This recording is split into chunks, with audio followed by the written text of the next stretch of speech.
Hello and welcome to the Marketing Spotlight, where we share the career journeys of Michigan State University marketing alumni. My name is Katie Sadler, and today with us we have Mark Kenyon, who is really a jack of all trades. Mark is the author of That Wild Country. He's the founder of Wired to Hunt and is a prominent voice in the hunting and fishing community through his Wired to Hunt podcast. He also is the host of the show Back 40 on YouTube. He's a nationally published writer and a leading team member of Meat Eater. Mark, you have a lot on your plate. Thank you for joining us. We're really excited to have you here today. Thank you. I'm excited to be here too.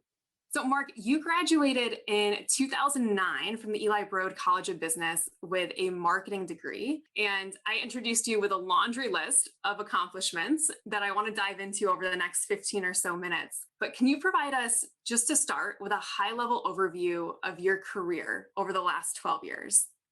I went through school at Michigan State pursuing a marketing degree, had a couple internships within the sales and marketing field during school, and then out of school after graduation, I took a full-time job with Google. I worked there for 4 years as an online marketing associate, helping brands develop online retail and marketing strategies. Concurrent to that, right around the same time that I started at Google, I began my own business on the side, an online media company, a website, and then eventually a YouTube channel, social media channels, etc., that explored a variety of topics around my passion for the outdoors. Really into all sorts of outdoor pursuits, hunting, fishing, backpacking, anything outside. And so I decided that while I was wrapped up in the world of Google, I kind of realized there was an opportunity to do something with this thing that kind of consumed all other parts of my life. While I was there, I also was building my own business in the nights and mornings. And after 4 years of doing that, I was able to quit Google and go full-time with my company, Wired to Hunt, while also doing some freelance writing and some consulting. From there, Wired to Hunt branched out to become a podcast, started writing for all the national magazines within the outdoor world. Fast forward 4 years, and I was approached by a VC company, a venture capital company, to acquire Wired to Hunt and merge it into another outdoor media company ran by a friend and colleague of mine, outdoor space, to grow a larger media company. And was asked if I was interested in merging Wired to Hunt into that and becoming a part of that company. But ultimately, I decided to do that. And so for the last 3 years, I have been working at this company, Meat Eater, in which we're developing podcasts and television shows and Netflix series and articles and books and all sorts of things around hunting, fishing, and conservation. So that's my day job now. So in between all that, wrote a book about public lands and conservation called That Wild Country, an epic journey through the past, present, and future of public lands. Mark, there is a lot to unpack here, and we're going to dive into each piece of it. But just to start us at the top, can you tell us why you chose to major in marketing and how that has served you through all of these different phases of your career so far? I always had a fascination with human psychology, I think would be fair to say. And I also, of course, was interested in business. That was something that my dad and grandfather had an eye for, I guess. So it was something that we would sit down and drink coffee and talk about the Wall Street Journal when I was 13. That was the kind of thing that was on my radar. And marketing is, in my mind, a fascinating mix of human psychology and business, right? You're trying to understand how to achieve business goals by understanding how people operate, because that's essentially what marketing is trying to get your business in front of people and finding a way to connect with them. That kind of pushed my buttons and got me interested. And so I knew that somewhere within that world, I could find a way to make a living while kind of satiating my curiosities. As I just described, my career trajectory kind of branched off from maybe the traditional marketing route, right? I'm writing and podcasting and hosting TV shows and building companies and all that. But without a doubt, my marketing background has helped me tremendously across that entire set of experiences, because I could come into this world of media creation where there's a lot of people who know how to make something. There are fewer people who know how to build a platform around that. There are fewer people who know how to market themselves and their ideas and their stories. That was kind of my secret superpower, was that I could create things. And then I had a background at Michigan State and then Google helped me to develop that allowed me to really get that stuff out in front of the world. And I wouldn't be here today if I hadn't had that. Mark, I think it's really funny that you use the word superpower. That was one of the questions I wanted to ask you because you've done such a great job of finding a way to monetize these different areas of your passions. And I think that that's a really hard thing for a lot of people to figure out how to do. How would you say you developed your personal brand in order to be able to monetize your passions? There's a lot of different facets to it, but I would say if I had to distill it down to the most important things, number one, of course, I believed. Maybe that's more important than anything. I believed. I think there's a lot of people I talk to who have this idea of, oh, it'd be nice to do something I love to do. Oh, it'd be nice to somehow connect my passion to how I make a living. But a lot of people then think, but it's too hard, or that's for somebody else, or that's for someone who has a different background, or that's for someone who has different opportunities, or whatever. And I just decided one day that, darn it, I'm just going to do it. And maybe plan A doesn't work out, but if plan A doesn't work out, I will make plan B work. And if B doesn't work, I'll find a way to make plan C. And so I went into it with a very bullheaded approach that I would find some way to connect these dots. And I did that. And I then was voracious. I never stopped learning. I guess that might be my second superpower. If there's anything I've got going for me, it's I'm insanely curious and always wanting to learn.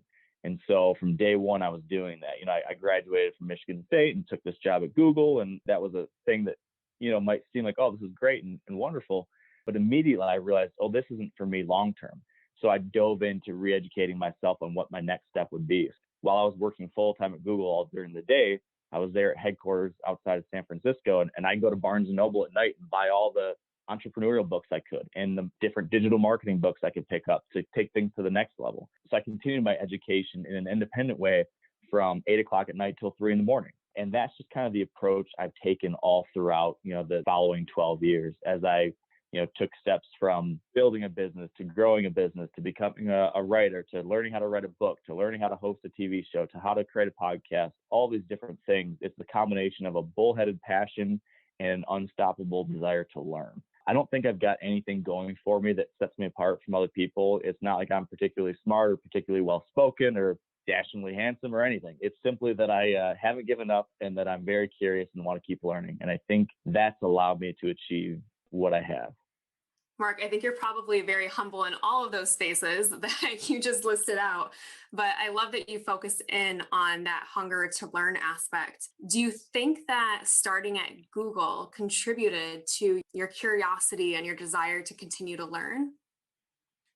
It definitely was a great springboard for that because sometimes people say that you're the aggregate of the four people you spend the most time around. There's something to be said about that. You never want to be the smartest person in a room. Well, Google was a place where I was immediately dropped into this very large ocean where no longer was I the smartest person in the room. No longer was I around people who I was surrounded by folks that were a whole heck of a lot more achieved than I was. It came from tremendously diverse and interesting backgrounds, and it pushed me.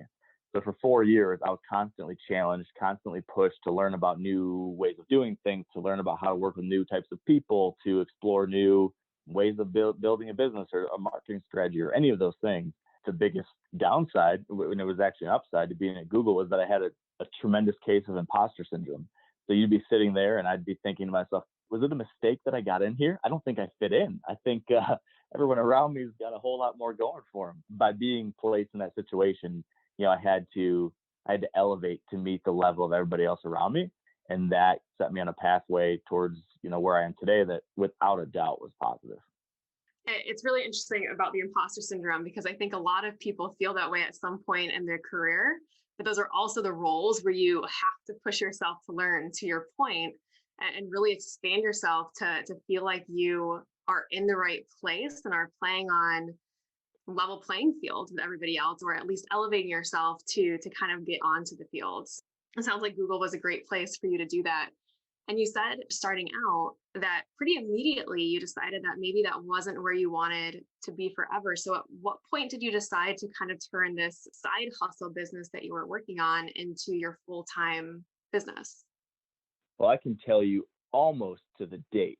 I'd actually started Wired to Hunt as a way to kind of scratch my itch the summer previous to graduation. I was in Manhattan working an internship down in Midtown, New York City.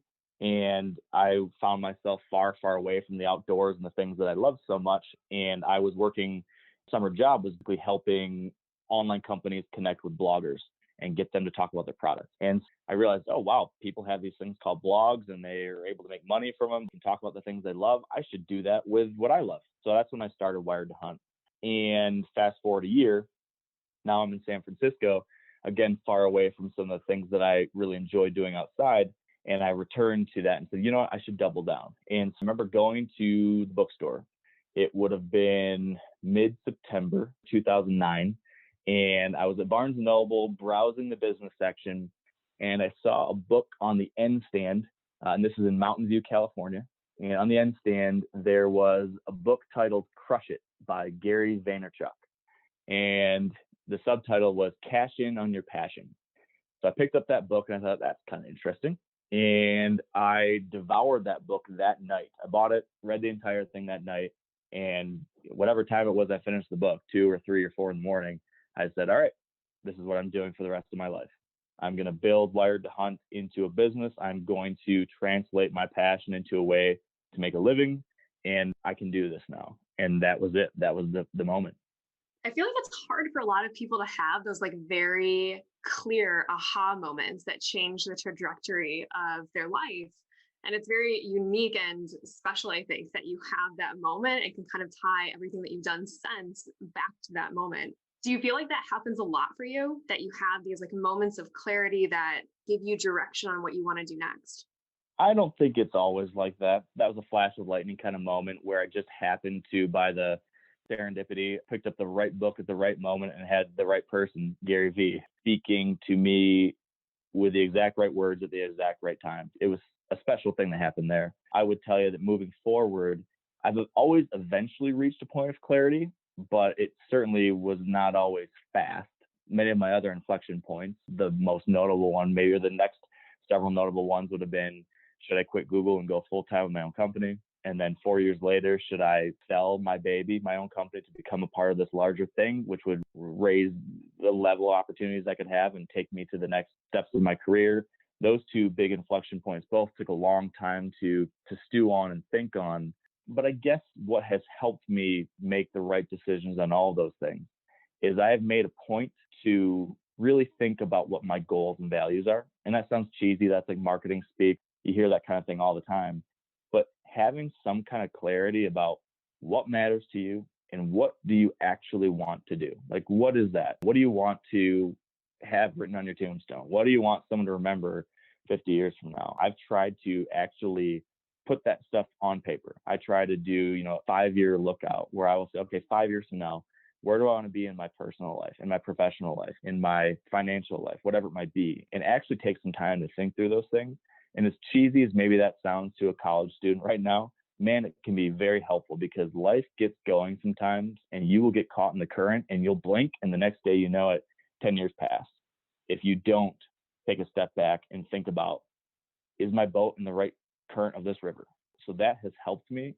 And it's helped me when I get to these forks in the road to look back and say, okay, what does really matter to me? And is this going to help me go in that correct direction? And ultimately that's made these decisions easier because I've had a certain sense of confidence in those things that do matter. Mark, and one of those big decisions that you were just listing was deciding to merge with Meat Eater. What did it take for you to decide to sell your baby and join this other company to create what you have now? So the big thing, going back to the kind of goals and values, was that over the last probably year leading up to that, I had been rethinking myself, what do I want to do next? I had kind of checked the box that I could make Wired to Hunt into a thing. I had checked the box that I could grow Wired to Hunt into a leading platform within the outdoor media space. I checked the box that I could do it full time and get by. I could check the box that I could do it well and make comfortable money. I kind of felt myself plateauing to a degree, and I was asking, what's the next thing? How do I make this thing matter? And ultimately, where I landed was that I no longer wanted to just do something that helped me have fun doing what I love and make a living. I wanted to find a way to make a positive impact. A lot of what I do and what I work with now is focused on how to give back to wild places and wild animals. So all these things that I love in the outdoors, public lands, national parks, national forests, all sorts of wildlife. Those things are what I really, really, really love and care about.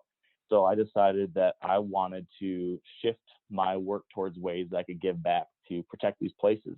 I was thinking about ways to do that, which is one of the things that led to was deciding to go out and try to get a publishing deal and write a book about that kind of thing. And I did that. But now I was thinking, okay, what's next with Wired to Hunt? And when I was approached by MeatEater, founder of MeatEater, and the vision and mission for that company was very conservation focused. It was really about building a platform and a collection of voices who can speak about these topics and help drive the focus of conservation within this outdoor community. This focus on giving back, on taking care of these resources that we have and being good stewards. What I saw here was an opportunity to partner with the absolute number one leading voice in this space, unparalleled really, and be able to stand on the podium with him to develop something that could really make a difference, within this space, a really lasting difference that I probably couldn't do on my own, but that I could do with the resources that we would have with VC funding and with the collection of really all-stars within the outdoor media,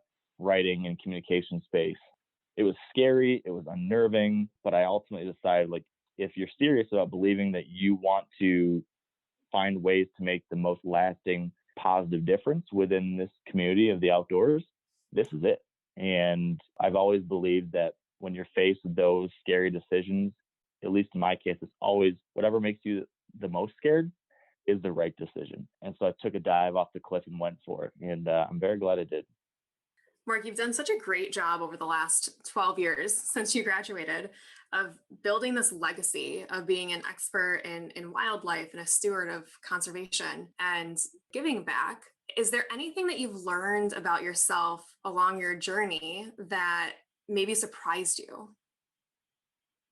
I guess there has been a strange throughout this whole thing. I mean, I mentioned the imposter syndrome in the beginning there at Google, and that's something that I think maybe has traveled with me all along the way. I've oftentimes found myself wondering, who am I to say this? Who am I to have this platform? Or who am I to be on a podcast? Like, why should anyone listen to me? Why should anybody read me? Why should anybody watch me on TV? Why should I be the person to talk about this stuff? I'm not qualified. But eventually I think kind of came to the point where I realized that if I don't do it, who will? And I think I kind of learned that sometimes while we often underestimate ourselves or our worth in certain circles or whatever it might be, nobody can say what I can say in the way I can say it from the perspective I have. And no one can describe what you might do from your perspective and your skill set and your experience. We all have something valuable within ourselves that the world needs to hear and see. And so I think this journey for me, where I've been stacked up against the best of the best at Google and now the best and the best in this world, I'm surrounded by people that constantly make me feel like I got to do better. I'm not as good as these folks, but that has helped me learn that actually just me being me and my experience and my perspective and my passion, there's value in that in itself. I think that could translate to somebody's contribution at a business, somebody's contribution on a sports team, somebody's contribution as a public speaker, whatever it might be. I've learned that I do have something valuable to bring to the table simply because of what I've uniquely been through. I think we all have that too. Mark, that's really insightful and I think inspirational to a lot of our students who will be listening to this podcast. The whole idea of if not me, then who? And just taking life by the reins a little bit and running with it and having faith in yourself that you'll figure it out. And while you might not have all of the answers when you start, you'll figure out those answers along the way. Is there any other piece of advice that you would have for students who are just starting their career? I think my biggest thing would just be just not to settle. I think chase it, whatever it is for you. If that's you want to have a certain position at a company, or if you want to find a way to do something you're passionate about, or if you want to make a positive difference, or if you want to found a company, whatever it might be, I think it's really easy within our world today to just find yourself along the conveyor belt of what everyone kind of says you should do. This is where you go to school. This is what you should do after school. This is the thing you should sign up for after your first year, freshman year, whatever it might be. There's all these things that you should do. And it's for good reason. There's lots of great advice there. But at the same time, sometimes people get sucked into that and then just say, well, this is what my parents told me to do 10 years ago. And they find themselves at 40 and they're still doing it. So I guess my only thing would be, there's no need to settle. Life is short. It's a beautiful amazing thing that you got to reach out and grab and take it for whatever you want it to be and give back to make it what it could be.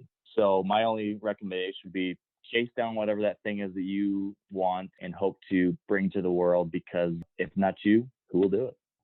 Awesome, Mark. Well, thank you so much for your time today. We really appreciated having you here with us.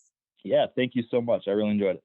For students who are interested in connecting with Mark, you can follow him on Instagram at Wired to Hunt. Have a great day. Thank you.